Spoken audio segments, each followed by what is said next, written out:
Olá, seja muito bem-vindo, muito bem-vinda a mais uma programação aqui do Hoje Pode, isso mesmo, mais um Hoje Pode no ar. O nome é muito simbólico, é muito significativo e eu quero aqui de antemão dizer que a gente tem colhido uma repercussão muito interessante, muito positiva, não só da proposta do Hoje Pode, mas principalmente dos últimos episódios, né, dos entrevistados que nós já trouxemos aqui para essa bancada, que muito enriqueceram a nossa conversa e que de maneira muito leve, mesmo falando de assuntos densos, assuntos mais, digamos, mais difíceis, a gente conseguiu trazer para a bancada um ar de naturalidade. Afinal, aqui, de alguma forma, a gente se sente em casa, né? O podcast tem essa característica que é diferente da TV, faz com que as pessoas se sintam mais íntimas, né, de quem está aqui na bancada, dividindo essa conversa, enfim, mas chega, né, dessa conversa maior aqui, sem mais delongas, vamos direto aqui ao nosso bate-papo de hoje.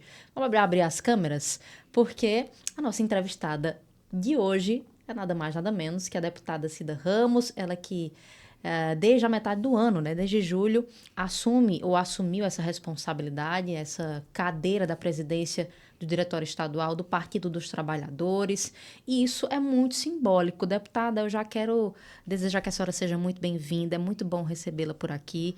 Tenho certeza que a nossa conversa vai ser muito produtiva, viu? Fico muito feliz, viu, Milena? E saber que hoje a gente pode é muito bom, né? Porque poder para as mulheres, poder fazer qualquer coisa é muito necessário, é muito importante. Sem dúvida, deputada. E falando nesse poder, né? Eu vou falar de política partidária daqui a pouco, claro, não tem como a gente se desvincular, ou se desvencilhar, melhor dizendo, desse tema que é a política partidária, que é a construção das alianças já para o ano que vem. A gente acabou de ver aqui em Campina Grande uma soma de políticos, de figuras políticas que se aglomeraram, né, para comemorar, inclusive, o aniversário de outra figura, o deputado Adriano Galdino, e tudo isso acabou gerando especulação sobre cenários. Mas antes disso, eu queria falar sobre essa questão do poder mesmo. A senhora é a primeira mulher que assume, né, esse lugar da presidência do PT estadual e um partido progressista, um partido que fala sobre ideias novas, mas que ainda passa por isso. 45 anos depois é que uma mulher assume esse lugar tão expressivo, deputada. Como é que a senhora enxerga isso? E como é que a senhora chega nesse lugar? Eu enxergo como é necessário que a gente mude a cultura política do nosso país, né? Mude essa visão machista de que o lugar da mulher é no privado, né? De que a mulher não pode se inserir na política. Você observe, mesmo o partido como o PT, 45 anos para uma mulher se colocar, né, numa disputa eleitoral, porque o PT é o único partido no Brasil que elege suas direções, e isso é muito importante, né? Eu considero o fato de ter tido 4 chapas, 3 homens e uma mulher, e a militância ter feito a opção 45% ganhar no primeiro turno, uma mulher e uma mulher com deficiência. Eu considerei isso uma honra muito grande e considerei um avanço, né, do ponto de vista da compreensão dos filiados, dos seus militantes, sobre a necessidade de democratizarmos a política, de colocarmos mulheres no centro do poder. E a senhora chega no PT no momento em que, por exemplo, o diretório estadual passa por um certo desgaste, ou há algum tempo, né? Se a gente for comparar aí com relação à política nacional, a Paraíba passa também por uma espécie de desgaste intrapartidário. Então, eu queria que a senhora falasse a respeito disso também. Como é que a senhora chega nessa cadeira, como é que a senhora chega à presidência, com que intenções e, na prática, qual é a estratégia, ou quais são as estratégias que a senhora pode considerar para essa mudança, ou para capitalizar, para trazer de volta o PT para esse protagonismo político frente ao âmbito nacional? Eu chego com muita vontade de inserir os diretórios municipais, os setoriais, os grupos internos na vida cotidiana do nosso povo, né? De um PT mais presente no dia a dia, né? Das dificuldades, mas também das alegrias, do sentido religioso, da gente poder discutir com o povo a vida deles, né? Deles sentirem em cada afiliado, em cada militante, em cada dirigente do Partido dos Trabalhadores, alguém, cada parlamentar, alguém com quem ele pode contar, com quem ele pode dividir alegrias, tristezas, com quem ele pode dividir preocupações, mas, sobretudo, com quem ele pode sonhar, né? Com quem ele pode esperançar e construir dias melhores. Ô, deputada, a gente estava falando de desgastes, né, intrapartidários, né, como é que a legenda passa hoje por essa situação, mas também é um partido, por ser o partido do presidente da República, tem notoriamente os seus, digamos assim, os seus apetrechos, né, e faz com que figuras importantes do Estado hoje, de alguma forma, flertem com o PT, já vislumbrando o ano que vem. Temos aí, por exemplo, a própria figura do Lucas Ribeiro, o senador veneziano que está junto com Cícero Lucena agora, desde que o prefeito João Pessoa se filiou ao MDB, que chega ou se aproxima do PT de forma mais efetiva. E eu queria... A senhora tem falado muito dessa coisa de que só no ano que vem o PT vai tomar uma decisão a respeito das eleições, especificamente 2026, mas eu queria que a senhora falasse um pouco sobre esses detalhes, pensando que aí é um questionamento, outro questionamento que já entra dentro desse também. Ofereceram para a senhora uma cadeira de vice, cadeira de suplência, como é que tá? Tem propostas, né? Mas eu digo assim, vamos com calma, porque já estão querendo chegar casando. E a gente quer ainda esse processo de flerte, de namoro, né? De compromissos que têm que ser assumidos. O que a gente quer é unir um campo de forças que se contraponha, né, às ideias fascistas, às ideias reacionárias, às ideias bolsonaristas, do ponto de vista do poder, do ponto de vista da soberania, da democracia. Então, o que a gente está tentando construir é organizar esse campo, né, em termos de valores, em termos de propostas, em termos de um pacto pela Paraíba, né? Então, leva um tempinho, não pode chegar e já casar, né? Tem que construir esse vínculo, né? Que, de alguma forma, é político, mas também precisa ser afetivo. O que é que pesa mais nesse caso, deputada? Porque, por exemplo, oferecer uma cadeira de vice, ou uma cadeira na suplência, como é o caso do senador veneziano, se houver a possibilidade, isso teria um peso maior ou outros fatores também podem dizer assim que tem esse seu peso nessa escolha do PT? Eu diria que é um conjunto de fatores, né? Tem algo que eu considero fundamental, que é o processo de palanque amplo para o presidente Lula, mas não só o palanque, você assumir compromisso. Você não pode, por isso que eu digo que é um casamento, você não pode dizer que apoia Lula e chegar na Câmara Federal, no Senado, votar contra o que Lula coloca para o país. Não é nem contra Lula, é contra o povo brasileiro e paraibano, né? Você não querer ampliar programas sociais, você não querer taxar grandes fortunas, você não querer fazer um processo de distribuição fiscal e tributária neste país. Então, assim, são essas questões que, somadas à necessidade de ampliar a bancada federal, estadual, de também o PT ter um protagonismo na majoritária, tudo isso soma-se nesse conjunto de fatores. Falando em majoritária, a senhora, sua pretensão é concorrer à reeleição para esse ano que vem? A princípio, é a gente disputar novamente uma vaga na Assembleia Legislativa. Eu sou a única professora, presido a Comissão de Educação, né? Sou a única pessoa com deficiência em 150 anos de história a ocupar uma cadeira. Então, acho que precisa ali uma continuidade dessa relação que eu tenho, que é de uma mediação grande, direta com a população. Eu não tenho prefeitos, eu só tenho um que é um companheiro que vem dos movimentos sociais, da luta dos trabalhadores rurais, né? Tenho alguma coisa em Nova Palmeira também, uma relação com o prefeito, mas minha relação é direta com os segmentos da sociedade, com juventude, com mulheres, com trabalhadores, com o pessoal do movimento negro, com o pessoal quilombola, indígena. Então, é uma relação direta da educação, com as políticas públicas de assistência social. Então, eu acho que a minha presença ali naquela assembleia ela ainda é importante e necessária. Falando como presidente do Diretório Estadual do PT, deputada, a relação com os diretórios municipais, como é que está? A senhora, inclusive, andou comentando com a imprensa que pretendia fazer visitas a esses diretórios municipais. Como é que está esse cronograma até o final do ano e qual a efetividade desses encontros? Eu tenho já reuni ali na região de Nova Palmeira, Nova Floresta, Picuí, Cuité, já reuni ali, já fui a Sousa, já fui a vários diretórios, né? Mas é preciso intensificar ainda mais essa presença direta.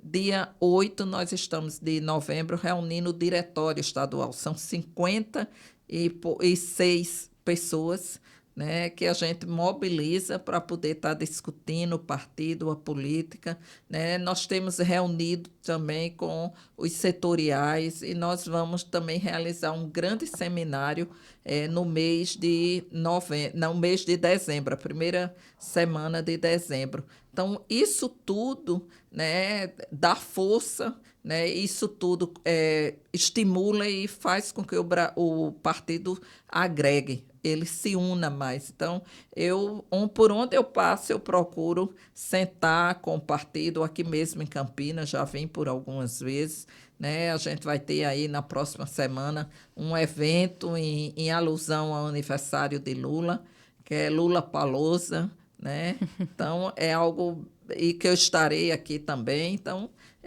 a gente está percorrendo essa Paraíba aí para fortalecer o partido. Falando em Lula, o presidente se diz na melhor fase da vida, né? Ele está completando 80 anos e num discurso recente ele falava que não só está passando pela melhor fase da vida, como está muito forte politicamente e se vê muito capaz de concorrer à reeleição. Qual é a visão dos diretórios estaduais, tendo em vista que existe um desgaste também, porque já é o seu terceiro mandato, né? O presidente já passou por outras querelas, outras lutas também, fora essa questão do próprio desgaste da idade, o cansaço, né? Como é que o partido vê, né? Inclusive o diretório estadual enxerga isso também, e se o presidente Lula, de fato, quiser despontar nessa sua candidatura à reeleição, que tipo de apoio o diretório estadual já confere? Lula a reeleição dele é uma necessidade não apenas para o Brasil, mas para o mundo. Lula é um estadista, né? E ele consegue se colocar no cenário internacional com muita força, ser referência, não apenas para a América Latina, mas para o mundo, né? Lula tem poder de fala, de voz, em se tratando da situação da Venezuela, da Bolívia, né? Ali ele foi importante na questão de Israel, do mundo inteiro. Então, assim, Lula ser candidato novamente é algo importantíssimo para o Brasil. Alguém que passa, como ele passou, aquele tempo na prisão, o povo o coloca de novo na presidência da República. E esse homem, em 2 anos, 3 anos, consegue, primeiro, diminuir o desemprego, que era na ordem de 12%, 13% para 5,8%. Esse homem ele consegue, o Brasil crescia a menos de 1%.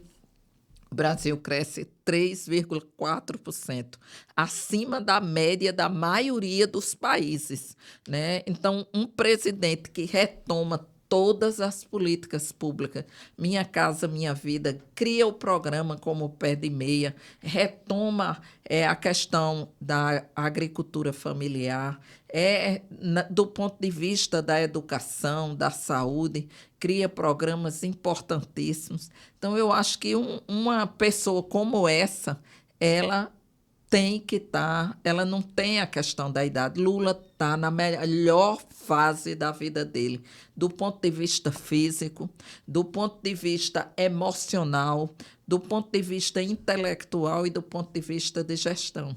Então, a gente abraça com muito, muito carinho, né, com muita disposição de ir às ruas para lutar por ele, né, porque a política é o lugar de todas as pessoas, independente da idade que tenha. Né? A gente quer que outras pessoas, né, da terceira idade, elas entendam que o lugar delas também é na política, é vivendo a vida da sociedade assim, como as pessoas com deficiência, né, como qualquer cidadão e cidadã. Política é a arte do diálogo, é a arte de você falar, interferir nas relações humanas, e isso cabe todo mundo.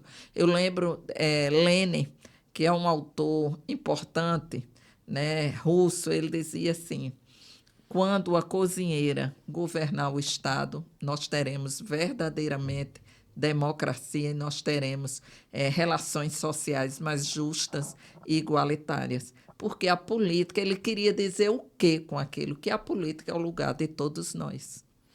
É interessante falar sobre essa questão dessa possibilidade através da democracia, né? E muito se perde, pelo menos na minha visão, deputada, com esse acirramento dessa polarização política, né? Que, infelizmente, até confunde as pessoas. Nós vivemos um problema hoje no país, que é a falta de esclarecimento mesmo, de destreza, até mesmo de... E eu acredito que muitas vezes, de forma proposital, não se oferece as informações necessárias para as pessoas, a fim de fazê-las com que elas vivam numa redoma perigosa, né? Que é a falta de esclarecimento mesmo. E a própria polarização política acaba sendo esse viés ideológico perigoso. Diante desse cenário que se apresenta hoje, com essa polarização acirrada, como é que a senhora enxerga um futuro próximo, politicamente falando, mesmo com algumas mudanças já, digamos que nos últimos anos?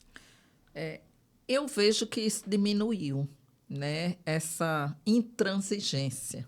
Né? Se a política é a arte do diálogo, é a arte de poder ouvir, de escutar, de debater ideias, nós tivemos aí um período que foi bem difícil, né? Que você, até na família, era difícil você debater ideias, você ter a capacidade de poder argumentar e contra-argumentar e tentar convencer, ganhar pelo que você defender, pelos valores. Né? Eu vejo que isso tem diminuído, mas ainda temos um acirramento grande.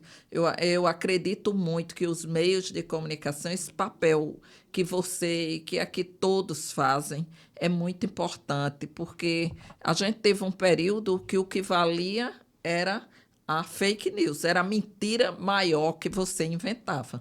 Né? Quanto maior a história que se criava, melhor era para quem criava isso. Mas eu acredito muito que a verdade ela sempre prevalece. Os meios de comunicação têm um papel fundamental, o de informar e o de formar também. Né? E eu vejo essa abertura, eu vejo esse envolvimento, eu vejo as pessoas mais preocupadas em restabelecer posicionamentos, verdades, né? E a partir disso aí fazer o debate político. Eu tenho muita esperança, eu trago no meu coração muitas vontades de que a verdade ela prevaleça, de que você faça suas opiniões elas serem respeitadas, mas ao mesmo tempo você dê a possibilidade das pessoas poderem se posicionar e fazerem suas opções políticas de acordo com os valores que representam. E há quem diga, deputada, que nós vivemos um período de muita censura informacional, né? O que é que a senhora diz para quem pensa dessa forma hoje? Olha, eu tenho muita dificuldade de entender isso, porque eu já fui muito vítima dessa tal liberdade plena, né? Liberdade de imprensa, inclusive, ela é necessária. Você tem que dizer o que você pensa. Agora, você não tem liberdade para diminuir o outro indivíduo. Né? A liberdade que se queria foi a liberdade de poder você praticar racismo, praticar preconceitos, né? Você humilhar pessoas em nome dessa liberdade, seja de imprensa ou liberdade de opinião, de você mentir e transformar aquela mentira numa verdade. Aí isso você não pode ter plena liberdade de fazer isso, né? A liberdade de imprensa, ela requer verdade. Ela requer que você escute o outro lado, que você Responsabilidade, né? responsabilidade. Então, eu sou uma deputada, por exemplo, que me posicionei contra a PEC do que foi chamada PEC da bandidagem, que era a liberdade do parlamentar ter impunidade. Eu poderia fazer o que eu quisesse, que eu estaria impune, porque eu tenho um mandato, né? Eu já sou imune, porque eu posso expressar minhas opiniões. Isso é um direito que o parlamento me dá, sem Sim. que eu seja reprimida, Cerceada, né? cerceada por isso. Aí por que eu vou querer uma impunidade? Impunidade é você se diferenciar, você ser um ser humano diferente dos demais, inclusive dos que te elegeram, né? Então, do mesmo jeito, essa liberdade de imprensa e liberdade de dizer o que quiser, porque a humanidade também avançou muito. Por exemplo, as pessoas com deficiência, elas eram mortas na Idade Média. Com a evolução, o desenvolvimento, a própria trajetória da humanidade, se descobriu que pessoa com deficiência não é monstro, não é um ser diferente, é um ser humano como outro qualquer, que precisa ser incluído e ele precisa ter as oportunidades e possibilidades. Quando isso lhes é dado, então ele consegue viver a vida da cidade plenamente. Aí por que é que eu vou permitir dar liberdade plena ao preconceito, à discriminação, para que a gente volte, faça um retorno, no dizer de Nietzsche, à barbárie, né? O eterno retorno à barbárie. Não, a humanidade já avançou muito para entender que o negro, que o LGBTQI, né, que todas as pessoas precisam ser respeitadas, né? As pessoas com deficiência, né, que não podem ser atacadas com base na sua deficiência, né? Então, elas precisam ser respeitadas, têm o direito de ter opiniões, de se colocar na vida. Então, nesse sentido aí, a gente tem que ter cuidado com essa liberdade plena de dizer o que quiser, magoar todas as pessoas, né? E ninguém ser punido por isso. É importantíssimo esse assunto. A senhora toca num ponto bem nevrálgico, bem frágil, e não deveria ser, né? Porque a gente está falando aqui de uma prerrogativa básica, que é a liberdade de expressão, desde que você tenha responsabilidade sobre o que você traz à tona, sobre o que você fala, né? Por exemplo, eu vou lhe dar um exemplo. Eu tenho posições que sempre são posições muito que representam valores, Sim. né? Eu estava numa determinada manifestação política e um determinado jornalista colocou lá e alguns ouvintes que não concordavam com minhas ideias, colocar isso é um mulambo, né? Meu Deus. Fazendo uma referência à deficiência e não ao que eu penso. Eles têm toda a liberdade de dizer: olha, nós não concordamos Sim. com isso, com essa manifestação, representa isso, o pensamento é muito diferente desse que a deputada está trazendo, mas ele não foi no que eu penso, naquilo que eu defendo, ele foi na minha condição física, né? Então, isso aí, você vai dar liberdade para isso? Não. Isso aí precisa ser combatido, porque ele ataca a minha condição de ser humano, Sim. né? Com direitos, com deveres, né? Então, é nesse sentido assim que eu falo. Sem dúvida. E que desabafo importante, viu? Por isso que hoje pode ter essa característica diferente mesmo, de trazer à tona assuntos que são necessários, né? E que possam contribuir de forma efetiva com a discussão social, com o ser gente. Eu sempre digo isso. Quando a conversa, quando o assunto, quando o papo faz com que eu seja mais gente, sem dúvida ele é bem produtivo. A gente vai para o intervalinho, na volta, vamos tomar um café aqui com a deputada e bater mais papos sobre política partidária, sobre política pública e tirar algumas dúvidas aqui. Fica por aí.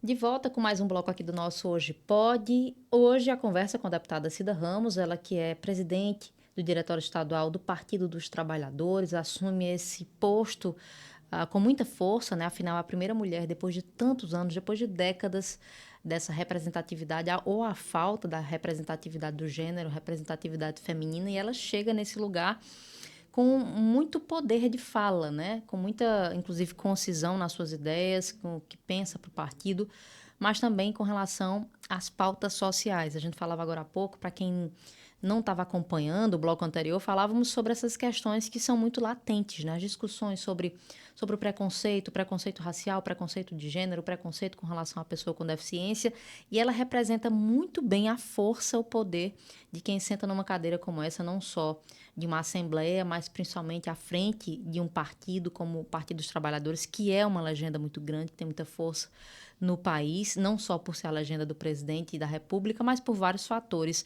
E a gente falava aqui também, deputada, não dá para fugir muito dessa questão, eu sempre digo que a vida acontece nas cidades, né, nos municípios.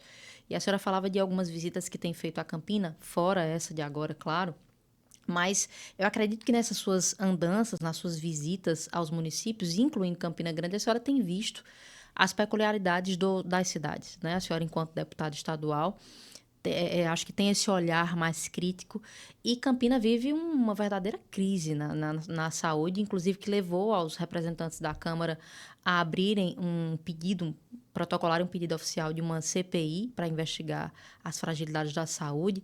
Como é que isso tem chegado na Assembleia? Essa discussão lá na Assembleia é tão forte, tão vívida quanto aqui na cidade? É dizer que na Assembleia sempre se pauta a questão da saúde, né? Não apenas em Campinas, mas no Estado como um todo, né?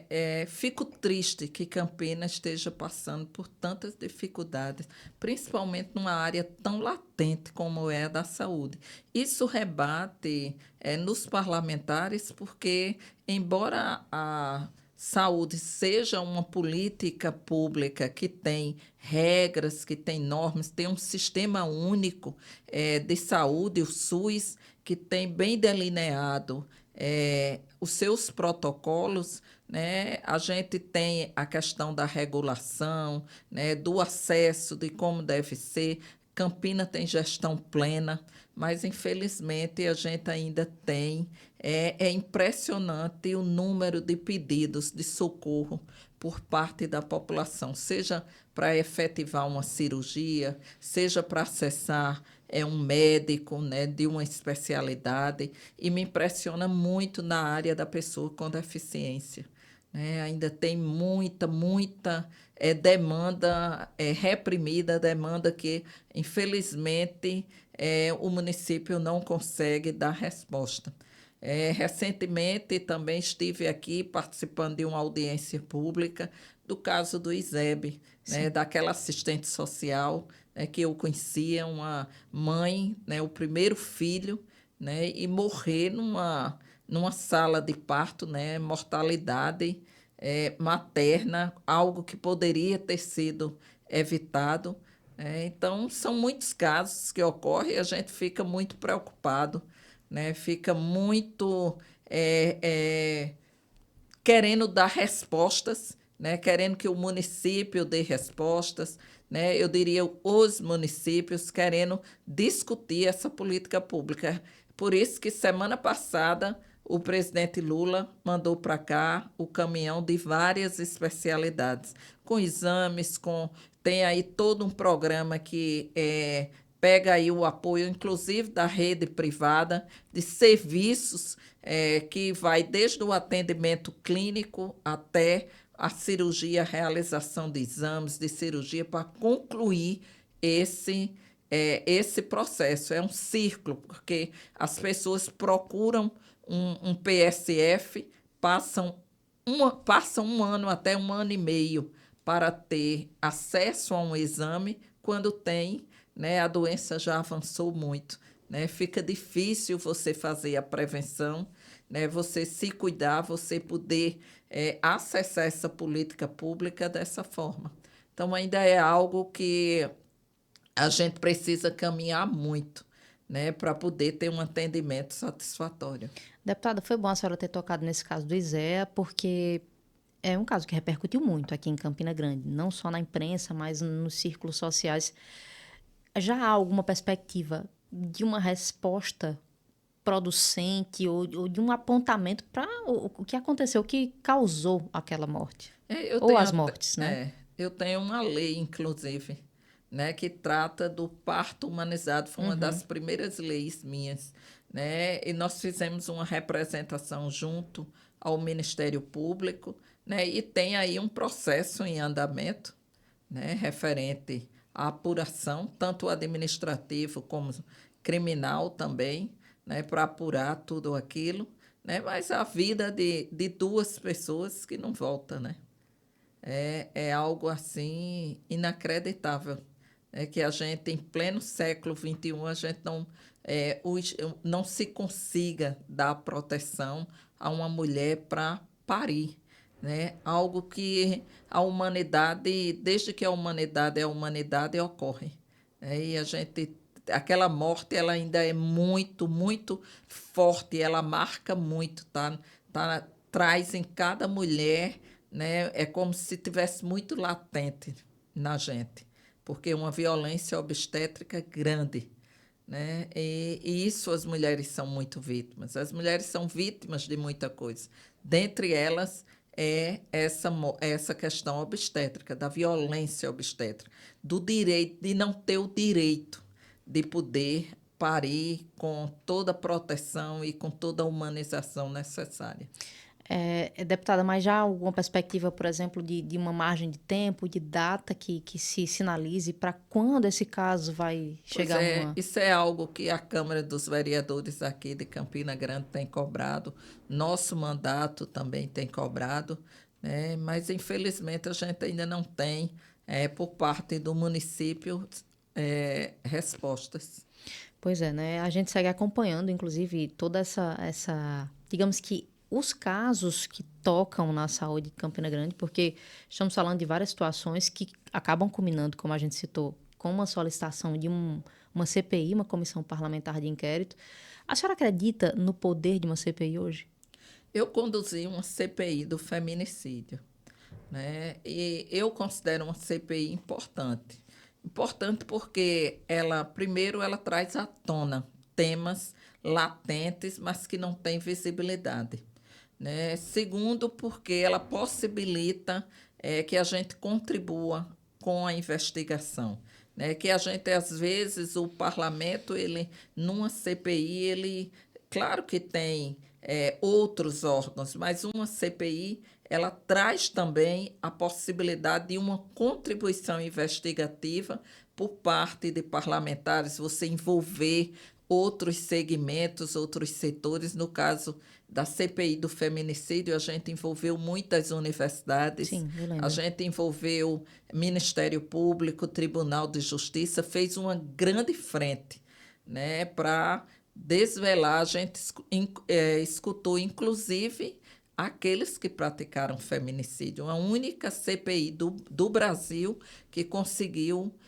dar voz às mortas, às mulheres vítimas do feminicídio, através de um irmão, de uma mãe, de uma filha, de um pai, né? A gente quis dar voz àquelas que se foram, né? Para que a gente pudesse fazer justiça. Segundo, porque a gente ouviu os próprios feminicidas, né, que estão na cadeia, né, e se dispuseram a participar da CPI. Foi muito importante para a gente entender essa questão macro do machismo, né, do patriarcado. Foi muito importante isso, dessa cultura machista.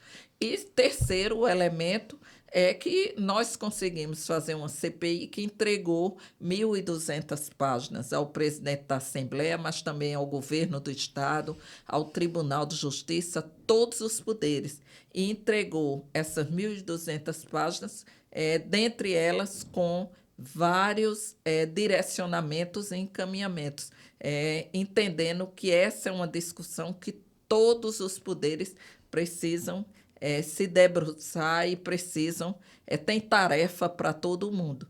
Então, quando abre uma CPI assim, eu acho que é sempre importante para trazer mais luz, para trazer mais informações, para adensar processos que já existem.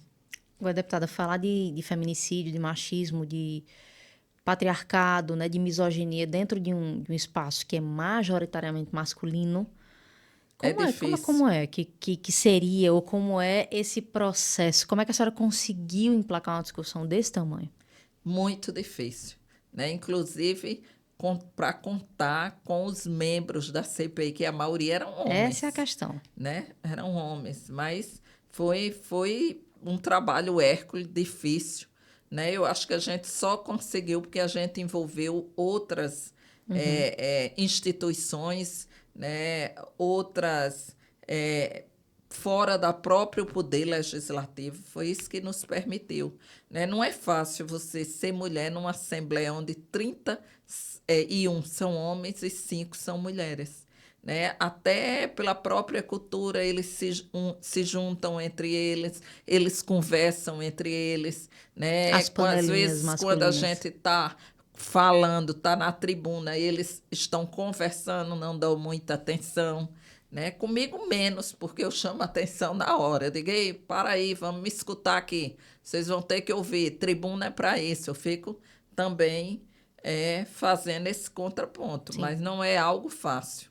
Política não é coisa que foi feita para dar espaço às mulheres, né? A política ela foi toda organizada, né? A sua estrutura, né? A sua base legal, jurídica, ela é toda pronta para os homens, né? Nós mulheres estamos ali a fórceps, né? A gente arromba a porta para poder entrar, né? Num país onde a maioria da população e do eleitorado é feminina e você tem uma subrepresentação como nós temos, né? E num parlamento você tem que o tempo inteiro estar vestida conforme a estética cultural que é determinada para as mulheres. Você o tempo inteiro está sendo cobrada pelo que você se apresenta, mais do que pelo que você apresenta e fala, né? É um processo diário de muita luta. Pois é, deputada. Essa semana, voltando a falar, inclusive, de questões político-partidárias, né? Eu tenho pouco tempo para falar com a deputada e eu quero aproveitar ao máximo Sim, para extrair dela respostas também que possam esclarecer dúvidas da própria comunidade, da própria população. Essa semana aconteceu o aniversário do deputado Adrano Galdino aqui em Campina. Ele fez questão de comemorar aqui na cidade, recebeu representantes, líderes políticos das duas vertentes, digamos assim, da oposição hoje, né? Recebeu representantes da base, recebeu representantes da oposição, e isso chamou muita atenção, tanto pela postura de Adriano, que hoje, de alguma forma, ainda sustenta a sua pré-candidatura ao governo do Estado, né? Sustenta que tem esse espaço, que merece esse espaço, mas, ao mesmo tempo, circula entre os grupos, né? E talvez ele tenha reforçado isso com esse convite a essas figuras. Mas, como eu falava lá no começo do podcast, eu questionei para a senhora e vou até questionar novamente sobre essa circulação do PT entre essas figuras, né? Entre a própria base do governo e hoje a base oposta, que é Cícero Lucena. Cícero, que hoje circula bem entre os Cunha Lima. O que a senhora pensa sobre isso, tendo em vista que não descartou a possibilidade de um apoio à candidatura de Cícero?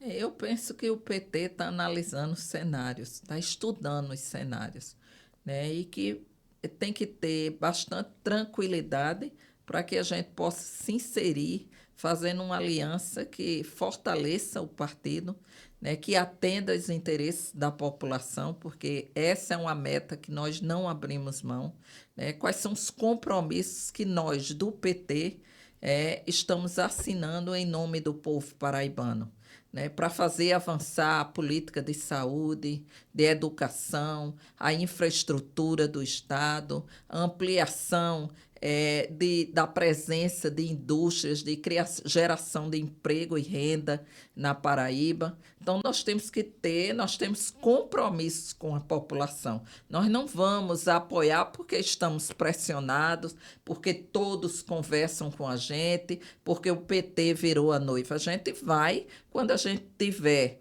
a certeza absoluta de que nós estamos dando um passo importante para avançar direitos dos trabalhadores, para avançar emprego e renda na Paraíba, para poder avançar do ponto de vista social, político e econômico essa Paraíba. A aliança não pode ser para favorecer só um lado ou para favorecer o PT. Tem que ser para que a gente possa construir coisas juntos. Não adianta fazer uma aliança e com pouco tempo a gente está se desvencilhando ou com vergonha da aliança feita.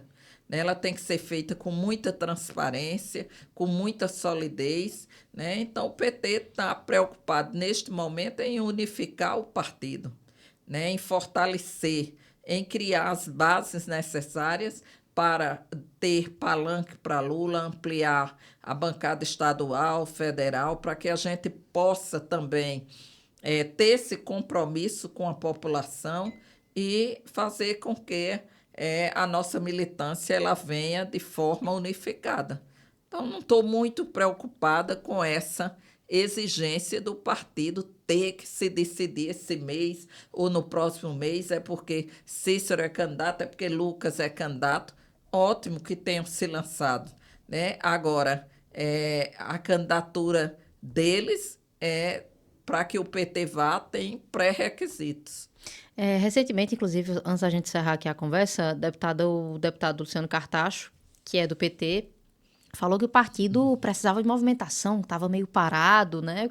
Qual a avaliação que a senhora faz dessa colocação de Luciano Cartacho, que, diga-se de passagem, saiu do partido, deixou o PT há um tempo, depois voltou, né? Enfim, eu queria que a senhora fizesse uma breve análise sobre isso.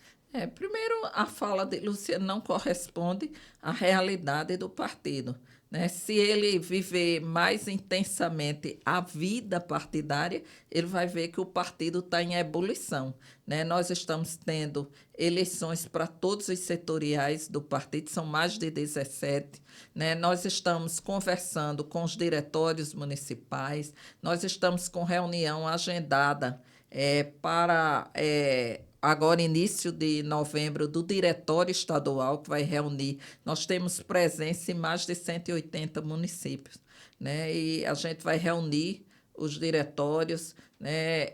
O Diretório Estadual, que tem representação das várias regiões, são mais de 56 membros, pessoas que vão participar da reunião. Nós estamos chamando um seminário, né? Quarta-feira, amanhã, eu tenho uma reunião da federação, né? Então, tem muita coisa acontecendo na vida partidária. Às vezes, o deputado ele fica muito inserido no seu próprio mandato e, às vezes, não enxerga essa movimentação em todas as suas dimensões. Então, viver a vida do partido é muito importante também, para ter a dimensão do que está ocorrendo, né? Então, não é o partido que está parado, tem que ver aí o que é que está parado do ponto de vista da atuação dele. Isso pode ser entendido como um chamamento, um puxão de orelha para que se viva mais a realidade do partido? Pode ser para ele ou para qualquer um que ache que o partido não está fazendo a movimentação necessária. Aí eu pergunto a ele qual é a movimentação que ele acha que é possível fazer neste momento, né? A que é necessária, que está sendo orientada pela direção nacional, está sendo feita. Mas se ele tiver alguma contribuição a mais, será muito bem aceita. A última pergunta, antes da gente finalizar, deputada, aproveitando esse gancho que a senhora cita agora, né? A senhora acha que o fato da senhora ter chegado nessa posição incomodou muita gente ali dentro? Nossa, incomodou. Incomodou e muito. Incomodou interesses, incomodou. Mas eu parto do princípio de que qualquer filiado, de que qualquer pessoa ela tem que ter seu espaço. Eu não gosto de tirar espaço de ninguém. Agora, eu não permito que não me deixem ter o espaço que me é devido. Né? Então, a minha atuação, a minha trajetória, ela me credencia a estar nesse lugar. Né?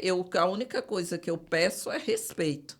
Né? Respeito com uma trajetória política, respeito com os votos que eu recebi, tanto internamente no partido, né, como também com os mandatos que recebi da população, mas do ponto de vista interno, eu sou legitimada, eu sou respaldada, né, por muita gente que quis uma mulher com deficiência na presidência do partido e que apostam na minha condução.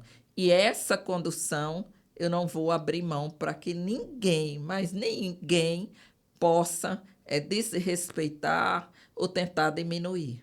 Nos bastidores, há quem diga que teve gente que votou com a cara meio torta em Luciano Cartacho na escolha final, quando se tratava da majoritária para João Pessoa. A senhora sabe dessa história, é verdade isso? Essa história eu fui protagonista, porque eu era Sim, pré-candidata sim. junto com Era a ele. senhora e ele, né? Na verdade, o PT não decidiu internamente.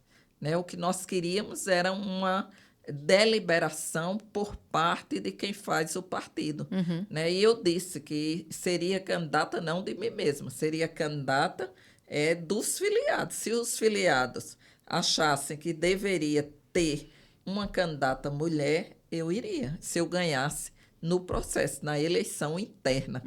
Né? Então, a minha convocação era para que houvesse disputa interna, que se respeitasse esse direito do filiado decidir, e não vir uma deliberação nacional em função do que a pessoa foi ex-prefeito. Pelo histórico, digamos assim, né? Digamos assim, né? Pelo cargo que ocupou.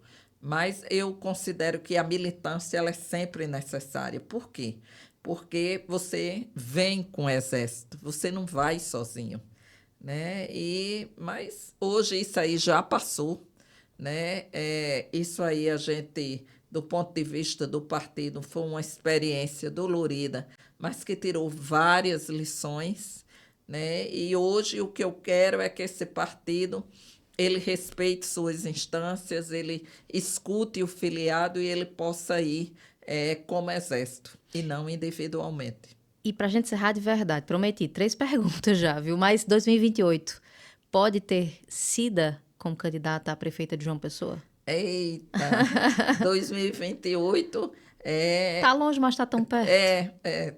ainda tem tempo. Né? O que eu posso garantir é que 2028 o partido vai estar forte o suficiente para poder se colocar no cenário pessoense, mas aqui também em Campina Grande. Eu quero muito que Campina Grande a gente vai ter sede aqui. É algo importantíssimo. A primeira coisa que eu estou providenciando é uma sede para o partido, para que as pessoas procurem a sede, vá lá, discuta, se informe, mas eu quero muito aqui eleger vereadores, vereadoras, principalmente Bancada mulheres. expressiva. É uma bancada expressiva.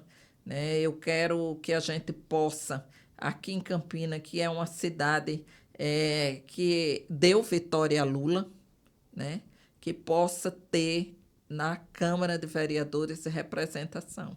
Então, eu vou lutar muito por isso. Deputada, muito obrigada pela sua participação, né, por aceitar o nosso convite e dizer que as portas seguem sempre abertas por aqui, viu?